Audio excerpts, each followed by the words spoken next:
When building a PC, budget generally is one of the big starting points of any build and dictates the direction of the build in terms of what parts you go with and how the end product can look in its entirety. But what if instead of focusing on budget, you just wanted some of the best looking parts on the market right now, with a huge onus on aesthetics and general overall look? Well, that's why we've teamed up with TRYX to build a beefy gaming PC that has style at the forefront of it. So with looks being our priority, that doesn't mean we've skimped out anywhere, because we still have some pretty extreme parts to go through today. And in typical eTeknix style, we're going to be going through each part individually, showing you how it all comes together through the build, and then looking at customization and those all-important benchmarks to see how this system will perform in some of the latest titles. So let's kick things off by talking about the CPU. For gamers, there really is, I guess, only one logical choice right now, by the way of the AMD Ryzen 7 9800X3D. With 8 cores, 16 threads and a boost clock of up to 5.2 GHz, it's going to be perfect for not only those long gaming sessions, but for those who need a powerhouse for work-related tasks too. Though its big focus is on gaming, and thanks to its whopping 96 MB of L3 stack cache, it's able to eke out every ounce of performance in the latest games on the market. It also comes in with a conservative 120 watt TDP, meaning that temperatures, especially when we couple it with a 360mm AIO, should be easy to keep under control, allowing that boost clock to sit at 5.2 GHz for a sustained level of time.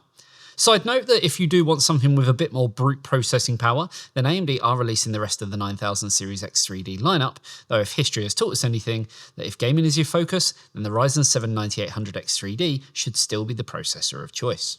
In terms of the motherboard, we wanted to go with something that has a premium vibe, as that will set the tone for the rest of the system, while still having a bit of design flair to it, and giving us extreme levels of connectivity and features that we'd expect from a high-end build. With that, we settled on the ASUS ROG Crosshair X870E Hero. While it gives us support for the latest DDR5 memory, USB 4 connectivity, PCI Express 5.0 for our GPU and for our M.2 slots, of which this board features support for up to 5 NVMe drives of varying speeds, my choice really falls down to the stealthy black look, with just a small amount of targeted lighting on the rear I.O. that will start to make this build pop in the design department, and will help to complement the other components extremely well, especially as I always like to try and match motherboard and GPU vendors together. Call it OCD or call it smart choices, but there's just something about a matching board and graphics card that helps tie things in together. In terms of the memory, we wanted something that had the RGB and all-important lighting, while still looking sleek and giving us the performance that we need. With that, we settled on the G-Skill Trident Z5 RGB 32GB 6000 MHz CL30 kit. At that speed and those timings, we're able to harness the potential of keeping the memory clock ratio in line with the Infinity Fabric clock for the best potential speed, while still complementing the rest of our build with those all-important looks. For the storage, as money isn't an object and games are getting even bigger in file size, we plumped for the BIWIN Black Opal X570 Pro 4TB Gen 5 NVMe SSD. With read speeds up to 14,000 MB a second and write speeds up to 13,000 MB a second, this drive is an absolute powerhouse, capable of handling massive game files, large 4K and even 8K video projects, and extensive software libraries without breaking a sweat. The use of premium TLC NAND ensures not only blistering fast speeds, but also long-term reliability, making it a perfect fit for a high-end build just like this. Now, beyond just raw speed, the 4TB capacity means you'll have ample space for your game library, video editing projects, and anything else you might throw at it. With games like Call of Duty pushing past 200GB and a typical AAA title easily taking up over 100GB, this drive's capacity makes it easier to keep your favourites installed and updated without constantly managing storage. Plus, the Gen 5 PCIe interface ensures that load times are cut down significantly, meaning less time waiting and more time gaming. For the graphics card, we decided to go all out with the ASUS ROG RTX 5080 ASTRAL, a beast of a GPU that not only delivers raw power, but also some of the best aesthetics on the market. With 16GB of GDDR7 memory and 10,752 CUDA cores, it's more than equipped to handle anything from 4K gaming at ultra settings to high-end content creation, well, effortlessly. The innovative quad-fan cooling system, combined with a patented vapor chamber and increased heatsink fin density, ensures optimal thermal performance during those extended gaming sessions. The customizable RGB lighting integrated into the shroud and backplate can also be fully synchronized through ASUS Aura Sync, allowing us to match the rest of the build perfectly. Now, in terms of performance, the RTX 5080 Astral's support for DLSS 4 with MFG and real-time ray tracing makes it a monster in the latest AAA titles, providing stunning visuals without sacrificing frame rates. With titles like Cyberpunk 2077 and Alan Wake 2 pushing graphics to new heights, having a GPU that can keep up without compromises is essential. The PCIe Gen 5 interface also ensures that bandwidth won't be bottlenecked, making this card a solid choice for both current and future gamers. With its sleek metal backplate featuring subtle ROG branding, it doesn't just perform well, it looks the part too, and again matches in nicely with the rest of our build, which essentially is what this build is all about. A performance powerhouse, but also a showstopper. For cooling, we went with the TRYX PANORAMA SE 360mm AIO, and for good reason. Not only does it pack some serious cooling performance, but it also brings a completely fresh take on AIO design, standing out in a market where most coolers tend to blend in. From the sleek pump housing with its customizable LCD display to the unique mirrored infinity lighting, every detail on the TRYX PANORAMA SE is designed to turn heads. Now the LCD isn't just for show either, it allows you to display system stats, custom graphics, or even a bit of flair with animations, making it a true centerpiece for our build, especially with its standout 6.5-inch curved and rotatable and detachable AMOLED screen with 400 nits of brightness and 60Hz refresh rate. In terms of customization, TRYX has really outdone themselves, as the software allows you to tweak lighting effects, fan curves, and even upload your own images or GIFs to the LCD screen, giving you a level of personalization that you just don't see with most AIOs on the market. This makes it possible to match the rest of our build perfectly, whether you want a subtle glow or a full RGB spectacle. Looks are, of course, only half the story. Performance-wise, the TRYX PANORAMA SE's 360mm radiator and triple high static pressure fans ensure that our AMD Ryzen 7 9800X3D will stay well within optimal temperatures, even during extended gaming or productivity sessions. The improved pump design also ensures a higher flow rate with less noise, so you get the best of both worlds, top-tier cooling and whisper-quiet operation. Overall, the TRYX PANORAMA SE 360mm AIO isn't just a cooler, it's, well, a statement piece. Its combination of standout design, near-endless customization options, and high-end performance makes it the perfect fit for a build like this, where both style and substance are key. And, did I mention, it also comes packing a 6-year warranty as well. For power, we opted for the ASUS ROG STRIX 1200W Platinum, a PSU that combines raw power, efficiency, and forward-thinking design. With its 80+ Platinum certification, it delivers up to 92% efficiency, ensuring minimal power loss and stable output, even during the most demanding gaming sessions. Now, one highlight feature is the native support for the 12V 2x6 connector, eliminating the need for adapters when powering the latest GPUs, and making the build cleaner and just overall more reliable. The fully modular design also helps keep cable management tidy, allowing us to maintain a professional and clutter-free look inside the case, which again helps with our overall looks and design. In terms of aesthetics, the integrated ARGB lighting syncs seamlessly with ASUS AuraSync, ensuring that the PSU fits right in with the rest of the build's lighting scheme if using it in a case where you can get full view of the power supply. Cooling is handled by a 135mm Axial Tech fan with dual ball bearings for improved longevity and lower noise levels, and the 0 RPM mode allows the fan to stay completely off during lighter loads, keeping the system silent when you're just browsing or working on less demanding tasks. High-quality Japanese capacitors further enhance stability and reliability too, ensuring that the PSU can handle even peak power draws without breaking a sweat. With a solid 10-year warranty and its future-proof design, the ASUS ROG STRIX 1200W Platinum isn't just about providing power, it's about doing it efficiently and reliably, making it the perfect backbone for a high-end build just like this. Then there's the all-important case that everything will go into. For this, we went with the TRYX LUCA L70 case, a chassis that perfectly balances style and functionality. With its sleek, minimalistic design and tempered glass panels, the LUCA L70 allows us to showcase all of the RGB lighting and premium components inside without looking too busy. The spacious interior and smart cable management options should also make it a breeze to build in, keeping everything clean and, of course, clutter-free. Airflow is also a top priority, and the LUCA L70 delivers with its mesh front panel and support for up to 9 120mm fans, ensuring that even with high-end components, temperatures stay well under control. The case also supports radiators up to 420mm in size, making it a perfect match for our TRYX PANORAMA SE 360mm AIO. The tallest panels and plenty of clearance for GPUs and PSUs mean that installation is straightforward and frustration-free, as well as customizable RGB lighting integrated into the front and top panels. So the LUCA L70 isn't just a practical choice, it's a visual one as well. Combined with its clean lines and subtle branding, it ties the entire build together, making sure that it performs just as good as it looks. Then lastly, in terms of fans, we wanted to populate the case as much as we could. And while TRYX do have their rotor fans, they are releasing the rotor RGB fans around May time. So currently they are only available on the AIO cooler. With that in mind, we still wanted to fill the case with lighting, so went with 6 of the Cooler Master Mobius 120p ARGB fans as, while they aren't the same, they are the closest fans we had to matching in terms of RGB and lighting effects. Though as mentioned, for those wanting to keep some harmonious lighting inside their system and wanting to match with the fans that come included with the AIO that we're using, you'll have to wait until around May time, though that's not that far away anyway. So there we have it, a build featuring some of the most extreme components you can buy right now, combining raw performance with a really strong focus on style and design. From the powerhouse RTX 5080 Astral GPU and the Ryzen 7 9800X3D CPU to the TRYX PANORAMA SE AIO and that ROG STRIX 1200W Platinum PSU. Every part was chosen not just for its performance, but also for its premium aesthetics and build quality.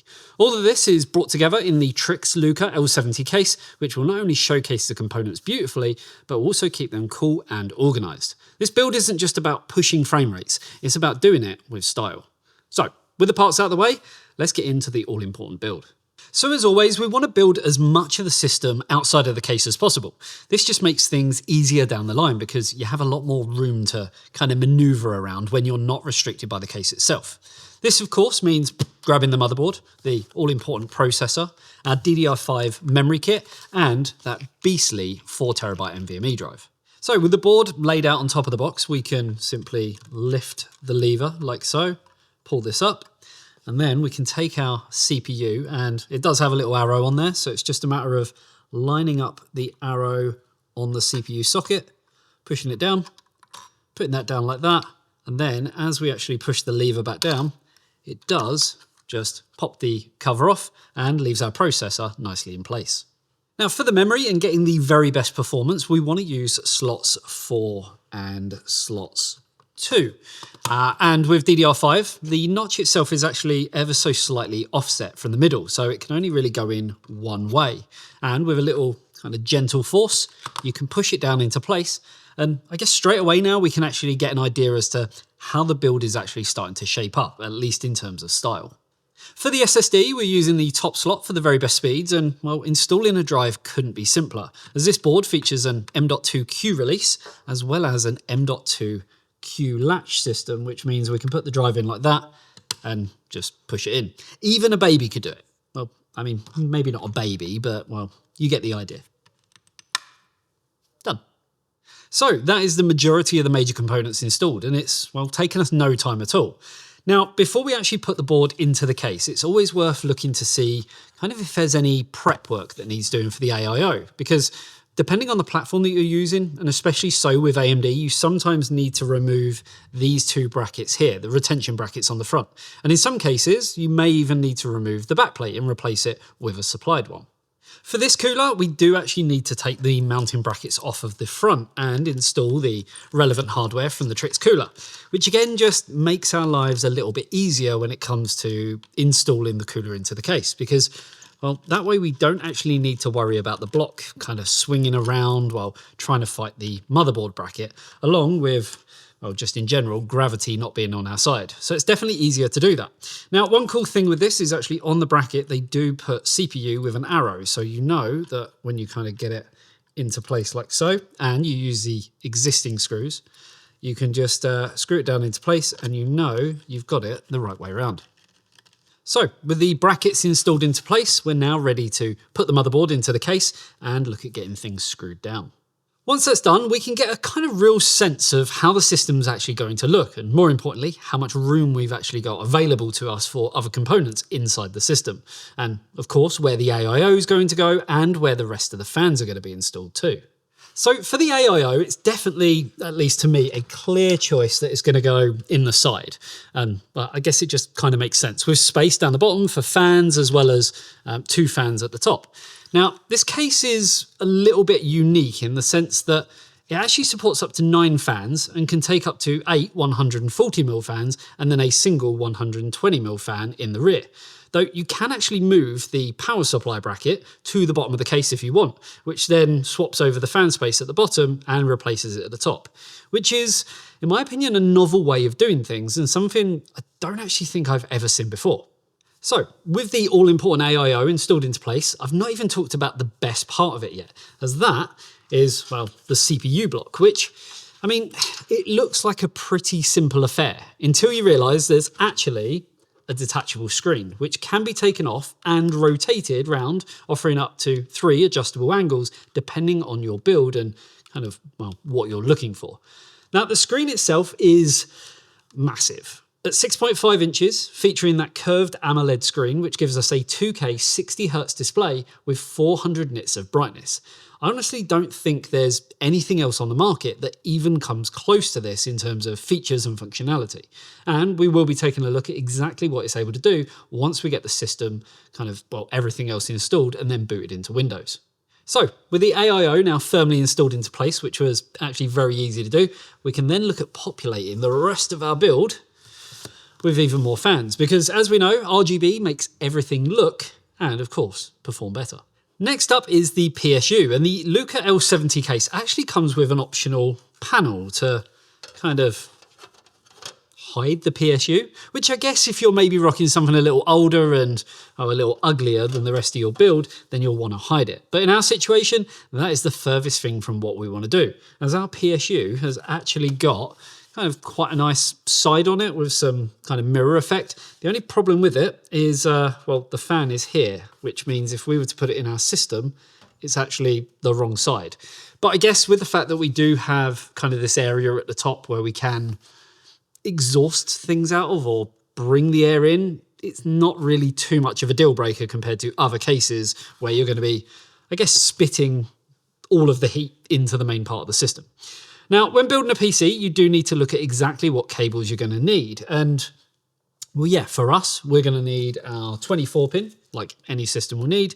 There's also 2 8-pin EPS connectors, which one is here and one is here. And then we are also going to need SATA, because we have put a very small fan controller in the back just because of the amount of fans that we do have in here.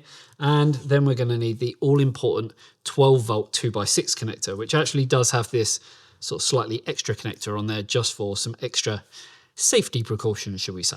And that's going to be obviously going into our RTX 5080. Now, speaking of the graphics card, that is our final component that needs installing. And while stock is a bit sketchy, there's no denying that the RTX 5080 ASTRAL from ASUS is one of the best looking GPUs on the planet. And we're going to be getting top tier performance and the latest technological advances, like the latest ray tracing cores for the very best visuals and the latest Tensor cores for that all important DLSS with multi-frame generation for the best frame rates possible. And obviously in terms of cooling, we have got that extra fan on the rear, which, while some maybe don't think it does much, I actually really like the idea, and it's a novel way of installing it, especially when compared to other competitors on the market and kind of the ideas that they've had. So, installing the graphics card into place, and then the last thing that we really need to do is connect that all-important 12-volt 2x6 connector, like so. And, or it's also worth mentioning that we are using the case's built-in GPU sag bracket, which is just over here. A novel little idea, but it's probably a lot better than what generally comes included with graphics cards, because without that, this GPU is actually sagging quite a lot. And then, moment of truth. So does it turn on? I mean, putting the power in, we can straight away see that we have got some residual power going through the motherboard, but that's pretty much it. Let's press the power button. And of course, there was never any doubt. Never. I mean, obviously there is some doubt sometimes. Now, I do want to say a little word of warning. You might be picking up a little bit of noise.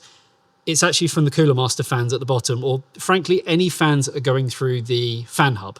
But that's no problem, because with it built, there are a few things that we need to do in terms of getting into the BIOS, changing a few settings, and obviously adjusting the fan speed, which For the Cooler Master fans, we can do it in the BIOS, and I believe for the TRYX fans, we can actually do it in their own software, which we will be having a look at. And now we get that first kind of view, that first glimpse of how that screen looks. And overall though, I think the build looks pretty damn good. So now that we're in the BIOS, we can see the CPU is running nice and cool and has picked up correctly. And we can also see that our memory's been picked up correctly too, and just needs us to enable the profile to set the speed and the timings. Our beastly 4TB SSD is also showing, meaning that we can now look at installing Windows onto the system.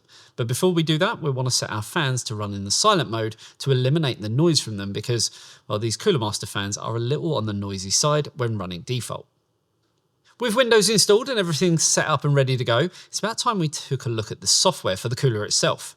Right off the bat, we can see that there are multiple preset videos for the screen that, when we click on them, it changes almost immediately. And having a scroll through, we can see that there are 12 presets to choose from with a variety of different kind of styles to pick. But we like this somewhat peaceful scene most, as it kind of felt the least distracting. From here, we can also see a load of options for different bits of system information that we can have set directly onto the screen, with it allowing any 3 at one time. We do have the option to change the colour of the text here as well to make it more visible on whatever video you've chosen, which is a nice little touch to customise it to your needs. Now, speaking of customization, there's a tab specifically for that, which allows you to choose from having a single video split across the 2:1 ratio screen, or if you'd prefer, you can split it into 2 1:1 screens instead, with access to a media library that will feature any videos that you've put in there before. Another nice addition is the screen recording feature that helps users in creating their own custom videos for the screen by recording it in the correct format and, of course, at the correct aspect ratio. Now, likely the most important aspect is the home screen, where we can see a list of system information, as well as allowing us to see utilization figures like CPU load, memory load, GPU load, and remaining storage capacity, as well as our network usage. So software-wise, it's pretty simple, while still focusing on every aspect of customization to kind of really harness the potential of the features. A lot of brands always tend to get software completely wrong by having you create an account and logging in, and well, I really hate that. While with the TRYX software, you just open it up and kind of away you go. And honestly, I feel that you have full reign over dialing things in as you deem fit. And the fact that when you actually click save, well, it happens pretty much instantaneously. We've had AIOs in the past, no names mentioned, where it's sometimes taken up to a minute, maybe even 90 seconds, just to apply it onto the screen for you to then realize that, well, it's not looking how you want it to. Now, when it comes to the screen itself, there are, I guess, some other cool features that are especially handy depending on the orientation of how you actually have the screen, because most images and videos are made for horizontal aspect ratios, but there's nothing stopping you rotating the screen so that it's vertical and using the built-in preset, or uploading an image, GIF, or video of your own. Now, in terms of the fans, because they're plugged directly into the motherboard, the RGB element of it is controlled through your chosen software, like you would with any other RGB component. And in all honesty, I actually prefer that, as there's nothing worse than controlling 3 fans in one piece of software, other fans maybe in another piece of software, and then the rest of your RGB in a third. It just doesn't make sense. So I like the fact that they've kind of left that up to you to do as you deem fit. So software and looks to one side, let's look at gaming performance of the build and kind of how our temperatures did after a long gaming session. Starting with Alan Wake 2 with the settings maxed out and DLSS set to balanced, which for the sake of time I'll mention now that we use DLSS at balanced for all of our testing. We also had multi-frame generation set to 4x, and here we were able to push around 180 frames per second on average, while the CPU sat around the low 50-degree mark and the GPU sat around the low 60-degree mark, which is more than impressive considering we're at 4K with path tracing enabled. The game looks great and is performing as we'd expect without causing any noticeable issues with latency, so we're off to a pretty good start. Next up is Cyberpunk, and here we can see that with path tracing enabled at 4K with MFG on, we're still managing to push frame rates around 130 to 140 FPS, with the GPU and CPU both sitting at comfortable temperatures of around 60 degrees. The game looks great and we don't really see any drops in performance either, so this kind of performance is more than welcome, especially with path tracing enabled, and the multi-frame generation technology is definitely helping to push those frame rates back up again. In Hogwarts Legacy, we do see some pretty good performance all round, with frame rates high around 300 FPS and lows down at around 200 FPS, which is still pretty impressive even for the low points. Even though we're running at 4K with settings maxed out and ray tracing enabled, we don't see either the CPU or GPU getting too hot either. And in fact, they stay pretty cool throughout, with the highest temperature that we saw coming from the CPU when it hit the low 70-degree mark. So the cooler is definitely helping to keep that under control. Indiana Jones was next, and for this game it features ray tracing as standard, so we're getting great looking visuals anyway, with the graphics set to their max. Performance-wise, we see around 270 FPS for the most part thanks to MFG, and the CPU and GPU again remained cool at around the mid-50s to low 60-degree mark. Then finally we have Spider-Man 2, which we ran with ray tracing set to very high, and whilst the roughly 100 FPS average does seem a little low compared to the other games that we looked at, it's worth noting that this was the only title that didn't feature multi-frame generation, and this was what we saw from the standard frame generation instead. We also saw some pretty good temperatures from both the CPU and GPU, with this game clearly being heavier on the CPU, as it ran around 80 degrees, while the GPU ran at around 60. So all in all, pretty impressive on all fronts. So, gaming performance is good, but I didn't really expect anything less. Obviously, we're talking 9800X 3D and an RTX 5080. Now, I do know, because we put up some short form video content about this, I did say if budget wasn't an option, and people were like, what about a 5090? Why are you only using a 5080? Well, the fact that we're using a 5080, but it is an Astral version, it's probably, let's say, more within reach to most consumers than, say, a 5090 would be. I've always argued this with the, let's call it the 90 series SKU of GPU, that pretty much they are more like a Titan in GeForce clothing, as opposed to a consumer graphics card. A 5080 is still more than enough for what the majority of the consumer base needs, especially when you factor in DLSS with multi-frame generation. Now, in terms of the build, I'm actually really happy with kind of how this came out as a whole. Yes, it would have been nice to maybe have more of these fans that come included with the cooler, but they are coming at a later date. And honestly speaking, I think TRYX, considering they are, let's call it a newish brand on the market when compared to other sort of bigger brands out there, I think they've actually done a really good job with the cooler. And the case itself does look very nice. So overall, I think if you're after a build that, as I mentioned, no holds barred in terms of budget, I don't think you can really go too wrong with this. It ticks all of the right boxes. We have the very best CPU in terms of gaming on the market right now. We have arguably what is the best graphics card on the market, pricing to one side. We have a case that kind of showcases everything in a really nice way. And obviously we've got that all important AIO, which is, well, it just looks very unique. And there really isn't anything else on the market that can do what this particular AIO can do. So yeah, couple that all in with the ASUS ROG Crosshair Hero motherboard, and I think you've got a pretty sweet looking system. Now, we did actually look at pricing this all up, and I think it comes in at around $5,000. So for anyone who's interested to know kind of what this type of build would actually cost you, yeah, it's going to be about $5,000. And obviously you can maybe bring that down a little bit if you're not keen on having that amount of fans and things like that. But if you really do want the best looking components on the market, whilst also not sacrificing on performance, then yeah, I think this is pretty much on the money. So there we have it. Hopefully you enjoyed the video, and thank you very much to TRYX for sponsoring this one. It's been a pleasure to have a look at some new products on the market that just, I guess, don't conform to the norm and actually do something a little bit different, thinking outside the box and all of that. But yeah, hopefully you enjoyed the video. If you did, a like and a sub to the channel would be amazing. And if you love what we do, then you can help support us over on Patreon, where you'll get access to a whole host of goodies, including exclusive behind-the-scenes content, bi-weekly game nights, super special secret area on our Discord that you'll get access to, and much more. The link is, as always, down below. Thanks for tuning in. I'll see you in the next one. See you later, guys. Bye-bye.